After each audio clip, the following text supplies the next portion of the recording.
해 있고요. 그래서 어쨌든 민주당 얘기부터 해봐야 될 텐데 일단 이번 선거 결과에 이긴 정당이 없다는 건 다 동의하는 것 같아요. 누구도 네, 명확하게 그렇죠. 어느 정당이 이겼다 말 못해요. 그런데 또 내가 패자라고 인정하는 대표도 없어요. 희한한 참 승패 선거인데 없는 선거가 돼버렸네요. 맞아요. 패자가 없어. 승자도 없고 그래서 패자가 아무도 없어. 책임지지 않는 선거가 돼버렸어요. 그렇죠. 책임지는 사람이 없어요. 근데 어쨌든 그래도 이 당내에서는 이거 위기다, 이거 책임져야 되는 거 아니냐. 그 사퇴 요구가 오늘은 정청래 대표 면전에서도 나왔어요. 네. 그래서 정청래 대표가 이런 얘기를 했잖아요. 사실 이제 그 선거 결과 평가를 이재명 대통령이 취임 일주 전 기자회견에서 굉장히 상세하고도 서늘하게 했는데 그렇죠. 정청래 대표는 그거 인정하지 않았잖아요.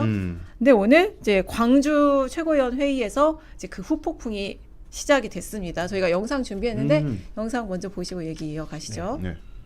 그러나 이번 6.3 지방선거는 승리하지 못했습니다. 실패했습니다.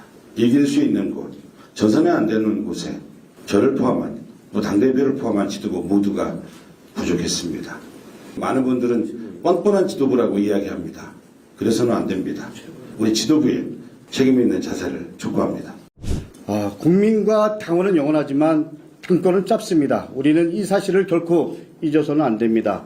비판을 공격으로 받아들여서도 안 됩니다. 끝까지 듣고 끝까지 책임지는 정당이 되어야 합니다.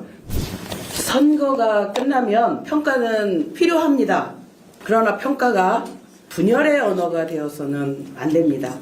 선거 결과를 이유로 당을 흔들고 당원들의 선택보다 앞서 당의 방향을 정하려는 듯한 말과 행동은 결코 민주당스럽지 않습니다. 총리께서 시간을 쪼개서 당선자들에게 축하하는 것은 고마운 일입니다. 그런데 대통령 순방 중 국가를 대리하는 책임자가 연 이틀이나 당선자 워크숍에서 축사하고 사진 찍는 것이 급박한 업무일 것은 아닙니다.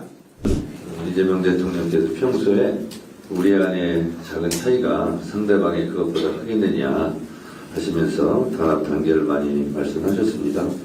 다른 것과 틀린 것은 다른 겁니다. 다른 것을 틀렸다고 조장하면 안 될 것이다 이렇게 생각하고 서로의 다름을 인정하는 포용력 있는 민주당이 되었으면 좋겠습니다. 아주 재미있는 상황이었어요. 자, 강수영 변호사님 보신 소감이 어떠세요? 노래로 갑니다. 드디어 문정부 왜 이런지 몰라 정청래 왜 이런지 몰라 고집업 말할 순 없어도 답답한 마음 나도 몰라. 야, 표정 보인다. 아이고 답답하라. 아니 답답한 마음에 부르셨는데 아니 어쩜 이렇게 구성지에 노래 잘하세요? 박수가 절로 나오네요. 애끓는 마음이 느껴지네요. 진짜. 속이 희딱 디비집니다. 우리 고향 말로. 어떠셨어요? 근데 일단은 네. 저런 메시지를 내버리면은 네. 야 이게 지방선거에 관심이 있었던 게 아니라 처음부터 당권 경쟁에 다 관심이 있었던 사람들이구나. 네. 오로지 관심사가 거기에 있었구만. 아니 지금 대통령도 사과하고 네. 죄송하다고 하는 판에 네. 그냥 심플하게 책임져야 된다. 죄송하다. 제가 성공하지 못했다. 뭐 그런다고 누가 떨어뜨립니까? 누가 뭐 잡아 끌어내립니까? 네. 일단 잘못된 건 인정하고 그 다음에 그렇지만 우리가 그래도 하나로 뭉쳐야 됩니다. 우리 이 위기를 극복할 수 있다. 뭐 그렇게 하면 되잖아요. 근데 아주 칼날같이 선을 그으면서 절대로 우린 잘못한 거 아니야. 분열의 언어 사용하지 마. 우리는 동지야. 당정청이 하나 돼가지고 이재명 정부의 성공을 아이고 정말 꼴도 보기 싫습니다. 그러니까요. 네. 아니 사실은 이제 황명선 최고위원이나 강득구 최고위원이 아까 나는 황명선 최고위원은 난 연임 도전 안 할 건데 정 대표는 할 겁니까? 사실 이렇게 압박한 거잖아요. 심지어 뻔뻔하다는 얘기까지 했어요. 강득구 최고위원도 이제 비슷한 결의 얘기를 했고, 근데 강득구 최고위원이 얘기할 때 문정국 최고위원이 하필이면 바로 옆에 있어가지고 눈동자가 막 갈 길을 잃어가지고 막 돌아가더라고요. 그러더니 한숨 푹 쉬다가 저런 얘기를 한 거예요. 분열의 언어를 써서는 안 된다. 류지아 변호사님 어떠셨나요? 지금 민주당이 지금 자꾸 이렇게 치킨 게임 양상으로 8월 전대를 맞닥뜨리면 네. 남은 건 파국입니다. 파국이다. 파국이다. 그런 말씀을 드리고 싶고 사실은 이게 그 이재명 정부 집권 2년 차잖아요. 아직 네. 대통령의 권력이 서슬퍼렇게 살아있는 때고 이런 때 집권 여당의 대표의 어떤 역할 이런 걸 생각한다면 사실 일단 이재명 대통령이 저렇게 강력하게 이번 지방선거 결과에 대한 정청래 책임론을 사실상 제기한 것에 대해서 저는 적절하진 않다고 생각해요. 여러 가지 당무 개입 논란도 불거질 수가 있고 또 본인 책임도 만만치 않다고 저는 생각하기 때문에 하지만 대통령이 저렇게 심기가 명확하게 드러났다면 네. 정청래 대표는 이번에는 접는 게 맞습니다. 네. 그렇지 않으면 출마를 해서 결국 세게 부딪힐 수밖에 없거든요. 그러니까 전쟁을 이건 시작하는 예, 거죠. 정말 이거는 파국을 향한 전쟁인데 그 누구도 승자가 없을 거예요. 정청래 대표가 만약에 당대표로 선출이 된다면 네. 그러니 이재명 대표가 그 정청래 집권 여당 대표를 수용하겠습니까? 그리고 그렇지 않고 정청래 대표가 낙선했어요. 그럼 정청래 대표의 정책 미래가 있겠습니까? 그리고 정청래 대표를 지지하는 많은 권리당원들은 어떡하고요? 이게 앞으로 이 정청래 대표가 그냥 전당대회에 출마하기로 당대표 연임하기로 결정하는 순간 사실 거의 결정한 것으로 보여요. 지금 네, 하고 있는 행태를 네. 보면 순간 민주당은 파국이 불가피해요. 이거를 또 어떤 분은 사실 이게 개표 때부터 이 얘기를 했었거든요. 그러니까 그때 이제 박진영 전 민주연구원 부원장이 네, 네. 카운터파트로 계셨는데 그분이 팝콘 갖다 드려요 국민의힘 이렇게 얘기하셨어요. 근데 사실 팝콘 먹을 일이긴 해요. 하지만 이게 그냥 여당이 아니고 공룡 여당이거든요. 네. 입법 권력과 행정 권력을 다 틀어쥐고 있는 공룡 권력인 여당이 공룡 여당이 이렇게 내부에서 분열을 하면 국민의힘이 지금 저 지경으로 지금 당대표 사퇴하니 마니 해가지고 지지부진하고 있는 상황에서 집권 여당이 흔들리면 네. 나라가 흔들리는 거예요. 그렇죠. 사실 저는 일야당도 이제 110석이 됐잖아요. 일야당도 바로 서야 여당 견제를 잘 할 수 있는 거고. 그 여당도 마찬가지죠. 이제 집권 여당이기 때문에 정부 운영의 한 축을 맡고 있기 때문에 정상화가 돼야 되는데 제대로 굴러가야 되는데 사실 취임 1주년 이재명 대통령은 왜 메시지는 어떻게 달리 해석할 수 없는 정말 너무 명확한 거 아니었나요? 이런데도 연임 네. 도전하는 게 맞느냐. 네. 심지어 그 제사라는 표현까지 쓰면서 저는 그 얘기를 제밥에 이게 관심 있는. 제밥에만 관심이 있었던 거 아니야? 딴 마음 먹고 선거 치른 거 아니냐는 얘기를 누구한테 했겠어요. 정청래 대표 들으라고 한 얘기인데 근데 국민은 영원하고 정권을 짧다. 저는 이렇게 해서 정청래 대표가 맞서기로 마음을 먹었나 보다 이런 생각을 했거든요. 근데 또 오늘은 계속 대통령 어제 오늘 단결 이런 얘기를 하고 있어요. 알아들은 거예요? 못 알아들은 거예요? 그거에 대해서는 제가 좀 객관적으로 나름 네. 객관적으로 분석을 해드린다면 정청래 대표가 이제 어쨌든 당대표 연임하기로 결정을 한 것 같아요. 한 것 같은데 그러면서 꺼내든 여러 가지가 있었는데 그 중에 하나가 1인 1표제를 다시 꺼내 들었는데 1인 그거는 1표제 이미 확대하는 거. 확대하는 거 시도당 위원장, 정무위원장 1인 표제 확대하는 네. 거 결국 권리당원들이 원하는 일이거든요. 그리고 의총 공개하는 거. 네. 그 권리 당원들의 어떤 당원 주권 확대라고 얘기를 하지만 실제로 의원들의 입에 재갈 물리는 거거든요. 네, 네. 그리고 보안 수사권 폐지, 네. 전면 폐지하는 거. 대통령이 숙고하라고 했는데 전면 폐지를 딱 내걸었잖아요. 그것도 어떤 검찰 개혁에 대한 강한 열망을 가진 민주당 권리당원들에게 호소하는 거거든요. 이거는 대통령과 척지지 않으면서도 사실 굉장히 잘 고안된 전당대회용 아젠다예요. 이거는 정청래 대표 머릿속에서 나올 것으로 전 생각하지 않고 네. 뒤에 이런 아젠다로 이재명 대통령과의 각을 최대한 피하면서 네. 이번 전당대회를 권리당원들 마음을 최대한 얻어서 해보자. 이런 어떤 저는 조언도 있었을 거라고 생각해요. 그런데 정권은 짧고 국민은 영하다. 이거는요 계획된 발언이 아니었다고 저는 생각해요. 실제로 최고위원회 발언 아니었나요? 그게 네, 마지막에 원래 본인 발언 다 끝나고 네. 다른 사람들 발언하고 다 끝나야 듣고. 되는 건데 네. 듣고서 이제 그때 정청래 대표에 대한 강한 비판들이 있었거든요. 근데 본인이 열이 받은 거예요. 열이 받아서 한마디 해야겠다 해가지고 딱 잡고 얘기한 게 저는 딱 두 가지 기억이 나는데 하나는 정권은 짧고 네. 국민은 영하다 요거 하나랑 노무현 대통령 얘기 이 두 가지를 꺼내 들었는데 정권은 짧고 국민은 영원하라는 이 말을 정청래 대표는 박근혜 전 대통령 탄핵할 때 네. 윤석열 전 네. 대통령 탄핵할 때 얘기를 했어요. 근데 그때는 야당이었으니까 할 수 있었을지 모르겠어요. 지금 집권 여당 대표가 자기가 탄핵됐던 얘기를 한다? 그거는 솔직히 마음속으로 이재명 대통령에 대한 탄핵 카드를 살짝 비쳤다고 저는 생각해요. 겁박한 거예요? 예, 그 다음에 노무현 전 대통령 얘기를 했던 이유는 뭐냐면 검찰개혁. 검찰개혁에 네. 관한 네. 검찰개혁에 관한 그 민주당 권리당원들의 강한 어떤 열망이 사실 노무현 전 대통령에 대한 검찰의 네. 수사 때부터 이게 생겨난 그렇죠. 거거든요. 네. 그리고 노무현 전 대통령 하면 다시 어떻게 보면 그 자동 연관 검색어로 뜨는 게 김민석이라는 사람입니다. 2002년 때 민주당을 네. 탈당해서 자당 대선 후보인 노무현의 뒤통수를 치고 네. 정몽준 후보를 지지한 그 기억에 대해서 저 공약번이거든요. 너무 생생하게 기억하고 있어요. 상기를 시키려고 일부러 얘기하는 것이다. 일부러라기보다는 본인한테는 그게 내재돼 다 있다. 내재돼 네. 있는 감정들인 건데 그게 자기에 대한 비판이 전면으로 들어오니까 화나서 나온 것 같아요. 근데 그거는 선을 넘은 거예요. 일단은 그 말씀하시는 중에 뭐 탄핵을 살짝 내비쳤다고 하지만 뭐 뭘로 탄핵할 건데요? 탄핵 사유 뭘로 할 건데? 정청래가 이재명 대통령을 탄핵을 시도한다. 과거의 민주당처럼. 그 만약에 진짜 그런 시도를 저는 그럴 리는 없다고 생각하는데 만약에 그런 시도를 하면 거의 진짜 빠져서 가루가 될 겁니다. 정청래는 뭔 정치를 하겠습니까? 불가능한 저는 시나리오라고 보고. 그다음에 정청래 대표가 평소에 당대표로서의 당직을 잘 수행하고 소속 의원들에서 사이에서도 칭송을 받고 참 네. 영도력 있고 지도력 있다. 우리 당이 하나가 돼가지고 참 우리 정부를 뒷받침하기 위해서 참 잘하고 있구나라고 호평을 받다가 네. 갑자기 불이타로 선거 결과가 안 좋아가지고 이걸 비겁하게 다 당대표 책임으로 떠넘기고 그러면은 문정복 최고의 말이 이해될 수 있어요. 그게 아니잖아요. 지금 정청래 대표가 된 이래 하루도 조용한 날이 없어요. 네. 계속 분쟁이 있고 이거 당권 경쟁하려고 다음 총선 공천권 가지려고 그러는 거 아니야? 본인이 공천권 행사해서 쭉 자기 사람 줄 세워가지고 대권으로 가려는 거 아니야? 이 네. 얘기를 아니 당대표 여당 집권 1년 차부터 계속 그 얘기가 나오게 만들었잖아요. 근데 그 대통령의 성과는 또 다 가렸고 네. 뭐 한두 번입니까 그 네. 선수가. 그리고 지나온 발자국을 보자고요. 뭐 네. 본인은 이재명 정부 성공 자꾸 말만 이재명 그렇게 이름을 떠올리는데 네. 지나온 발자국 지금 오늘 기준 딱 보니까 이 민주당 안에 이 모양을 봐요.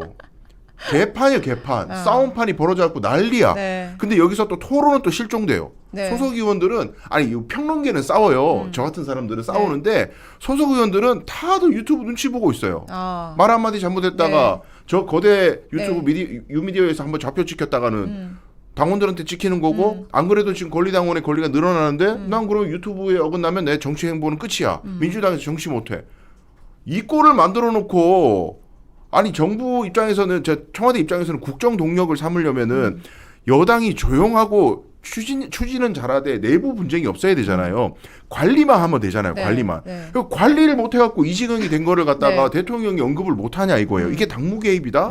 말이 안 되죠. 네. 네. 아니 그리고 저는 보안 수사권 폐지라고 정청래 대표가 딱 페이스북에 올렸잖아요. 보안 수사권 전면 폐지 이렇게 올렸는데 그러니까 이게 대통령이 취임 1주년 기자회견에서 물론 이거 국회에 맡기겠다, 정부안 고집하지 않겠다고 했지만 거듭하지만 나는 예외적인 경우에 필요하다고 존치의 필요성을 강조를 다시 한번 했고 이게 국민의 피해를 생각을 해야 된다는 얘기를 했잖아요. 그러니까 대통령은 보안 수사권이 일부라도 존치를 하는 게 필요하다고 생각을 하는 거예요. 그런데 정청래 대표는 기자회견 끝나자마자 국회에 맡기겠다고 해서 감사합니다 하고 오늘은 또 저렇게 전면 폐지를 쓴 거예요. 그러니까요. 이것도 저는 각 싸우자는 세우는 거예요. 거 아니에요? 그러니까 이게 싸우자는 거야. 도전장을 내민 거라고 저는 해석하는 게 당에서 숙고를 하라 그랬잖아요. 네. 그러면 의원들끼리 토론을 해야 될 거 아니에요. 근데 지금 뉴미디어에서 이야기하는 의제 설정을 보면은 보안 수사?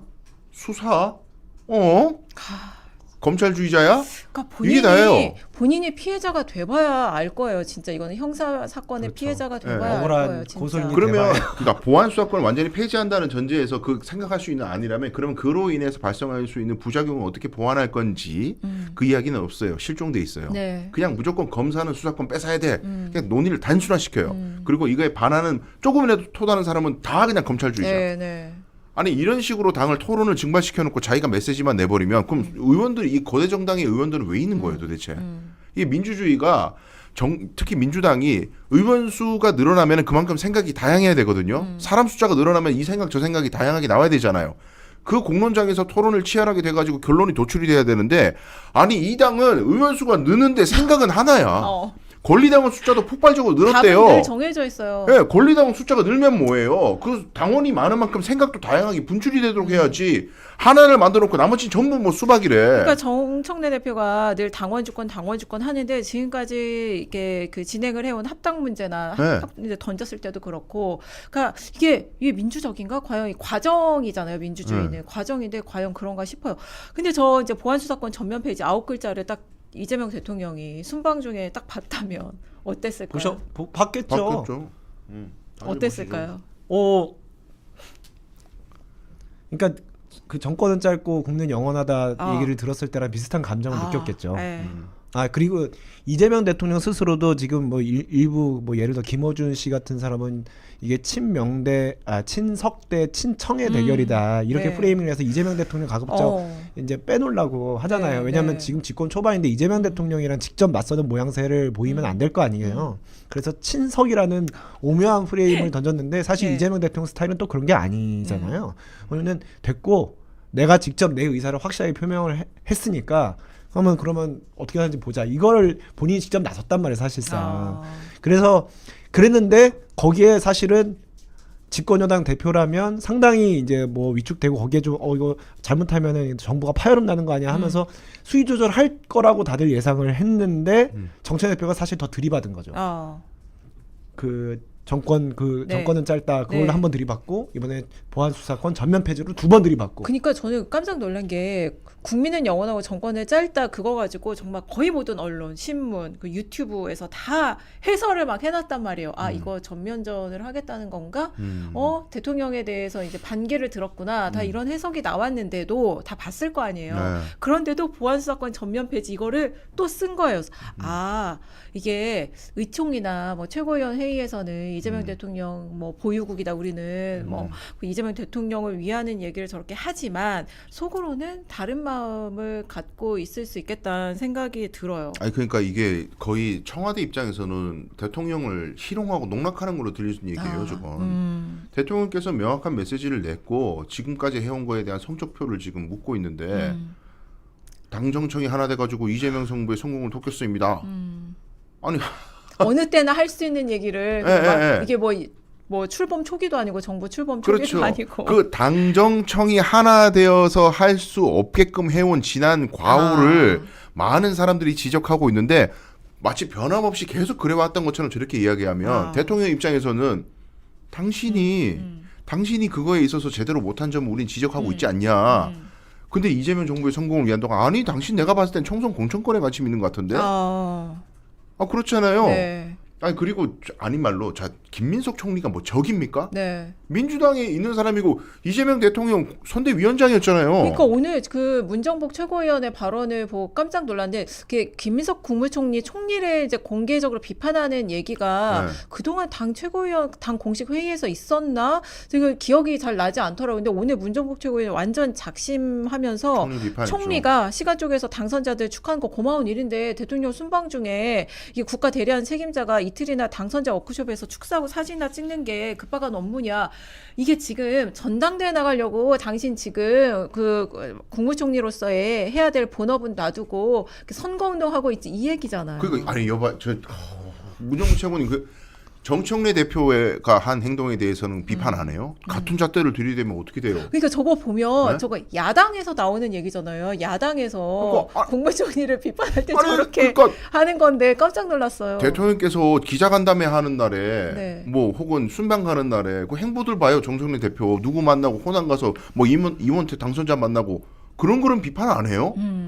아니 뭐 이렇게 뻔히 버리는 그런 마타도를 해요. 국민의힘에서 할 얘기가 없을 것 같아요. 누구에 대해서요? 김민석 국무총리 비판하려고 해도 뭐 가장 세게 제일 아픈 민주당에서 거는 그냥? 내부에서 하는 비판이 가장 뼈 아프기 때문에 그렇게 하고 있는 것 같고 근데 너무 이제 정청래 대표 개인이 네. 이 사태를 끌고 가고 있는 것처럼 이렇게 하시면은 그건 정청래 대표로서는 또 한 번 억울할 것 같고 네. 중요한 거는 정청래 대표한테 당신 왜 자꾸 이렇게 행동하느냐 왜 이렇게 대통령이 신중하게 검토해보라고 했는데 그거를 숙고하지 않고 보안수사권 전면 폐지를 내걸었냐 이렇게 물어본다면 정 대표는 이렇게 얘기할 것 같아요. 당원들이 원한다. 그렇게 얘기할 것 같아요. 그러면은 거기에 대해서 당원들이 비판할 거예요? 친명 쪽에서? 당원 비판 못 하잖아요. 근데 그 당원들이 그 수가 엄청나게 늘어났다고 하는 그 당원분들이 누구한테 영향을 많이 받아요? 김호준. 뉴미디어, 김어준, 그 뉴스공장에 사실 영향을 많이 받잖아요. 구독을 열렬히 하고 있고. 그러다 보니까 숫자가 규모가 굉장히 커졌는데 불구하고 당원 규모는 커졌지만 생각이 다양화되지 못하고 획일화되는 거죠. 왜냐? 몇몇 뉴미디어에 매몰돼 있기 때문에. 그러니까 실제 이제 검찰개혁 그 시즌 1 때 이제 이 검찰청법, 중수청법 할 때 그 여론을 그 딴지 게시판 중심으로 한 그 굉장히 그러니까 비판적인 여론을 대통령한테 전했다고 하더라고요. 그래 사실 그때 대통령이 거의 당의 의견을 다 수용을 했잖아요. 그렇죠. 네. 그 이제 검찰총장 그 명칭 유지하는 거 외에는 거의 당의 의견을 수용했는데 그때도 그런 그 당원들의 그 강성 당원들의 여론을 들어서 이렇게 청와대에 이렇게 설득인지 다른 표현을 제가 지금 그러니까 한번 봐보세요. 좀 흘러가는 분위기를 선거 네. 직후부터 선거 다음 날부터 최민희 의원이나 이성윤 의원이나 또 한 분 이름 갑자기 생각 안 나는데 일제히 송영길 의원을 때립니다. 김관영 후보 왜 지지했냐? 무소속 후보를 왜 네. 지지했냐? 김관영 후보를 지지한 게 아니에요. 공정하게 하라는 네. 메시지를 낸 거지. 근데 그렇게 일제히 때려요. 그다음에 지금 나오는 메시지를 보면 대통령에 대해서도 정면으로 들이받는 메시지 내고 김민석 총리에 대해서도 비판하죠. 자기 비판, 자기 반성은 없습니다. 없고 송영길, 김민석, 대통령까지 견제구를 날려요. 네. 근데 그 자신감은 뭘까? 여론조사에서는 요새 여론조사 많이 나오잖아요. 여론조사에서는 김민석 뭐 후보가 네. 많이 앞서가니 뭐 이런 얘기 맞아요. 하잖아요. 네. 근데 보통의 정치 문법에서는 야 이렇게 많이 밀리는데 굳이 나와가지고 연임 도전한다고 나와서 이렇게 당론을 당원들을 분열시키고 굳이 그럴 거 있냐? 물론하고 다른 자리를 가서 또 뭐 입각을 하든지 뭐 아름답게 갈 수 있는 옵션이 많은데 안 될 거를 굳이 해가지고 상처만 남길 필요가 있냐? 쥐면 더 상처 아니냐? 이런 얘기가 원래 통상적인 문법이어야 되잖아요. 네. 근데 정청래 대표가 그 얘기에 대해서 코드 웃음을 친다는 겁니다. 그러니까 여론조사 웃기고 있네. 당원들만 꽉 쥐고 있으면 돼. 네. 다 마사지 된 당원들 있어 나한테는. 이게 비극이라는 거예요 민주당에. 여론도 필요 없어. 대통령도 필요 없어. 당원만 잡으면 돼. 뉴비디오만 잡으면 돼. 민주당을 이렇게 장동혁 당권파스럽게 이렇게 바꿀 거예요. 전 진짜 개탄스럽습니다. 그러니까 대통령은 이게 크게 포용하는 중도까지 포용하는 그릇이 돼야 된다고 여당은 그래야 된다고 얘기를 했는데 정성희 대표는 반대로 가고 있네요. 이렇게 깔때기 정치를 하고 있는 거네요. 그러면 그리고 당원들이 다 그렇게 마사지 됐다고 생각하지 마세요. 당원들 무시하지 마. 뭐 자신 있어요? 참 그것도 참.